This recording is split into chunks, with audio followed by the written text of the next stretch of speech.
Hi. If you've clicked on this video, you now belong to an obscure little group of viewers who enjoy eclectic album reviews, discography rankings, and the universal power of music in general. Shakti in Hinduism means the universal power or energy that is the basis of all existence. It also seems to be a massage studio that received mixed Google reviews. Today's album review definitely contains more of universal power than it does erotic massage. What might get massaged are your ears, but that depends on personal taste. So, what about Shakti, the band? Shakti were founded in 1973 by guitarist John McLaughlin, violinist Shankar, and the traditional percussionists, or rather tabla players, Zakir Hussain and Viku Vinayakram. For a short time, the lineup also featured McLaughlin's wife at the time, Eve McLaughlin. The lineup of McLaughlin, Shankar, Hussain, and Vinayakram then rose to fame among fans of jazz and world music by blending traditional Indian Carnatic music with acoustic jazz fusion elements. McLaughlin up to that point had made a name as a speedy virtuoso on electric guitar. Born in 1942 in Doncaster, England, he had learned the violin and piano as a child, but at the age of 11 discovered jazz music and the guitar.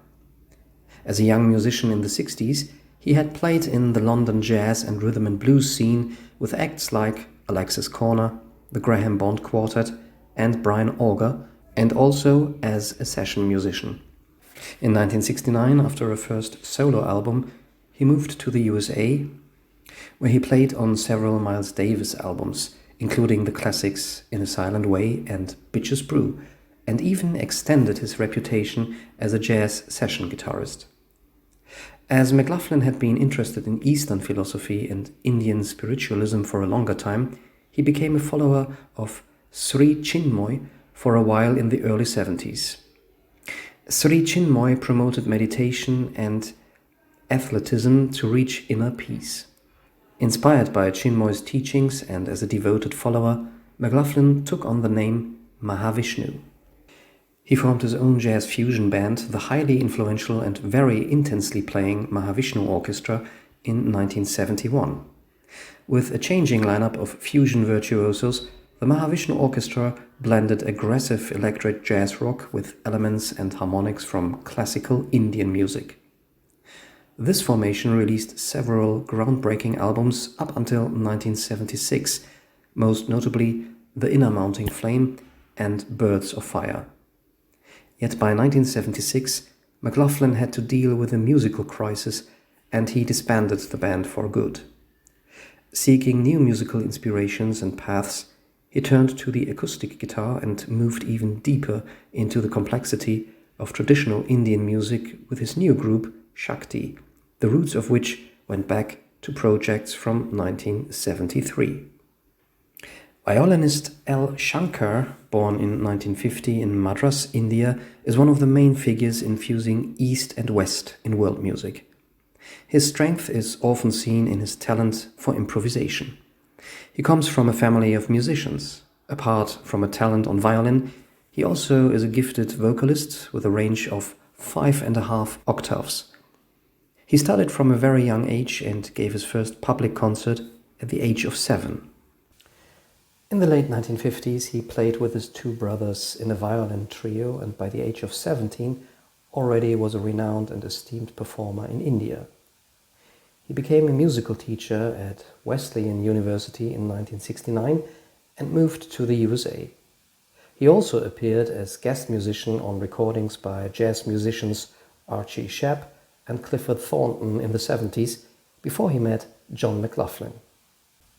Zakir Hussain from Bombay was born in 1951 and was the son of one of India's most celebrated tabla players. His own musical education began at the age of 7. Next to his classical training, Hussein soon also discovered Western rock music and moved to San Francisco in the late 1960s. There he jammed with bands like the Grateful Dead and met George Harrison, who invited him to play on his second solo album, Living in the Material World. Soon after, he became a founding member of Shakti. Last but not least, Viku Vinayakram was also born in Madras and started to learn traditional percussion, the Ghatam, at a very young age. He soon gained a reputation accompanying vocalists in the Carnatic music of South India. He rose to international fame when he joined Shakti.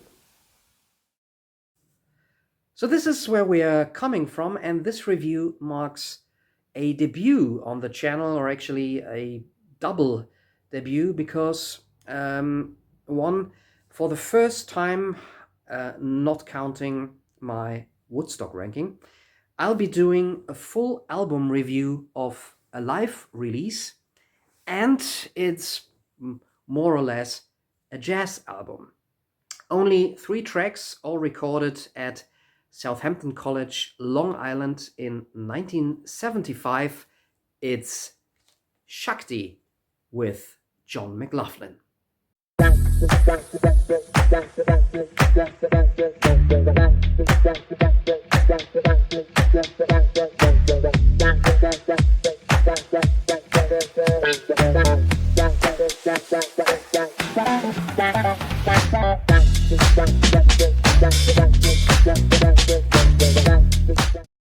Intro signation in the middle of the video, that's also a first time. This vinyl copy is printed in Holland. We've got the full group here on the back.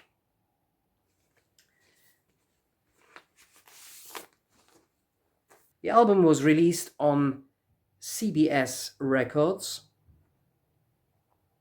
Nice orange and yellow label, which somehow fits the music, at least in my imagination. And this is a 1976 print from Holland, from the Netherlands. I bought this one at a record fair several years ago, where I had to learn that children and record dealers don't necessarily go together. I was there with my wife and my, at that time, really small daughter. She was actually just a baby girl. And we were browsing a few of the records, and she was, touching a few of the records with her little fingers. Really nothing where the records could in any way be damaged. And I remember we were, I think, just looking at a copy of the Black Sabbath album Forbidden, when that record dealer threw away his nerves and started more or less telling us off why we were coming here with a child, and that records or record fairs were not a playground. So shame on you, mister, for some really rude language in connection with a baby, and double shame on you for actually displaying and selling a crappy record like Black Sabbath's Forbidden, which is a really bad one. But that's a different story. Now back to Shakti with John McLaughlin. McLaughlin's name maybe was added here to capitalize a little bit on his Mahavishnu Orchestra fame, but he's not the main guy here or stealing the show. McLaughlin was always a regular band member of Shakti, just like everybody else, and nobody outshines the other ones on this record or receives all the attention. This is about 4 musicians forming a musical unity, while still everybody gets his solo part to excel. And that is the nature of jazz, isn't it? The first track is called Joy, and we already on this one get overwhelmed by a speedy, intense, energy-filled sort of freeform raga in which John McLaughlin, playing on a custom-made guitar that had special drone strings added, so that he could sort of emulate a sound, a droning background sound from a sitar. And the violinist extraordinaire Al Shankar trade off virtuoso passages, really speedy runs, and wild improvisations, always backed up by the relentless percussion of the other two members in the group and performed with utmost precision.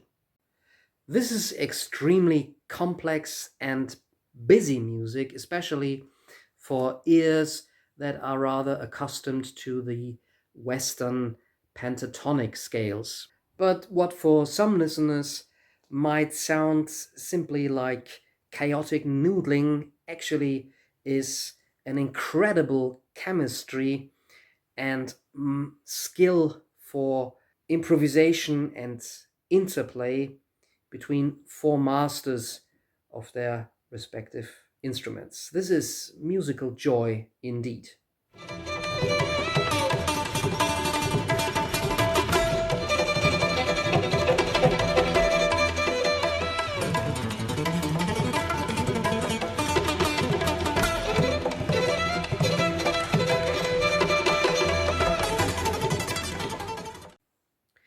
Then we get the rendition of a piece called Lotus Feet that appeared the same year on the Mahavishnu Orchestra album Inner Worlds. However, here on Shakti with John McLaughlin, we actually only get to hear the sort of introduction or warming up for this piece with a very meditative solo acoustic guitar and then violin passage. But unfortunately, the moment the track really would get going and where the main melody or tune actually sets in, the track is faded out on this album due to the time constrictions of vinyl records. That's a bit of a disappointment, but it offers the most meditative moment of the album.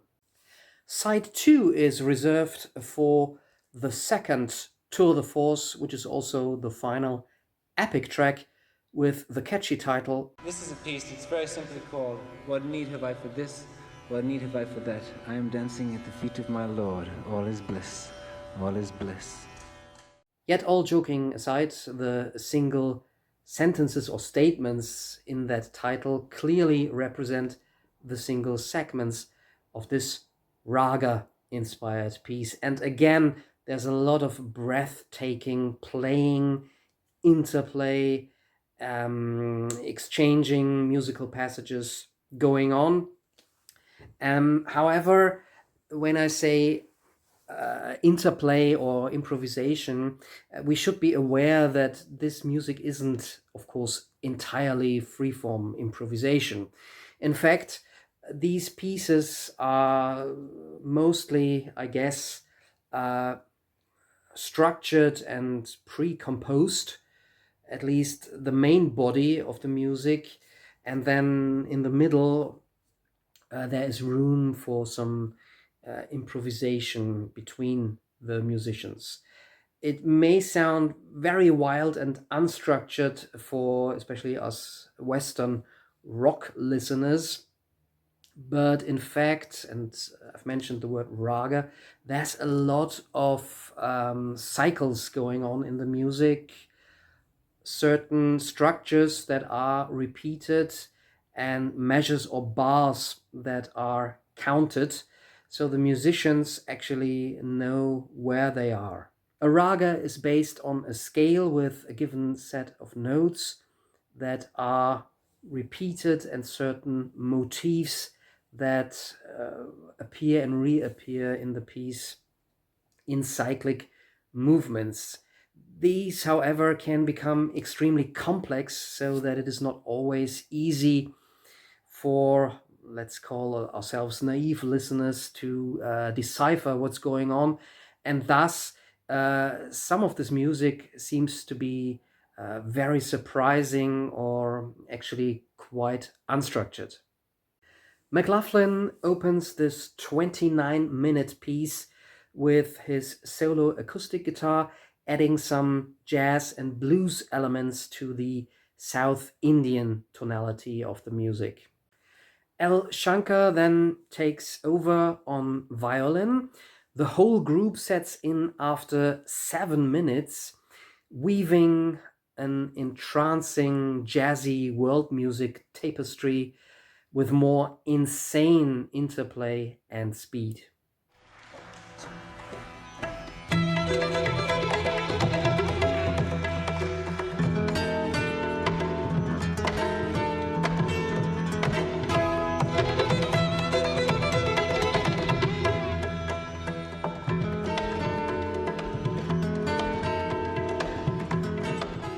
Finally, the audience gets stunned by incredible solos from the two percussionists, and how they could perform this without ruining their fingers forever is completely beyond me. All is bliss in this performance, as can also be heard from the audience reactions.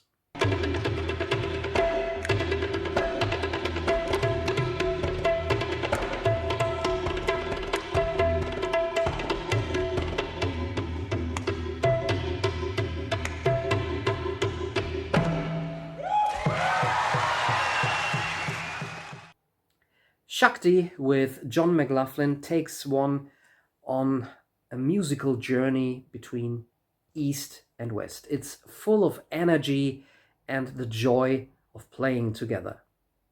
It's not an easy listen at first because of the complexity and technicality.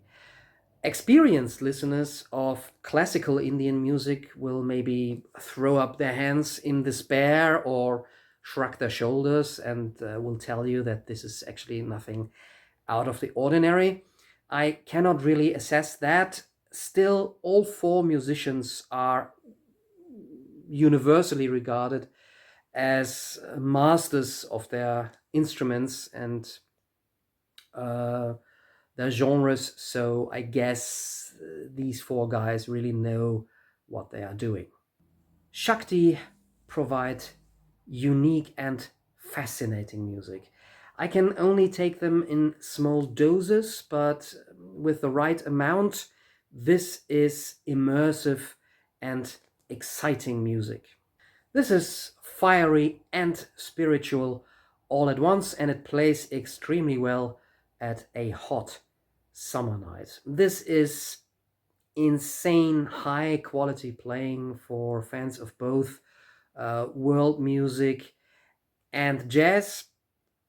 I will get myself a mango lassi now to cool off a little bit, and then I'll untangle myself and relax my ears with some simple Western rock and roll in the next Murdoch Music Minute.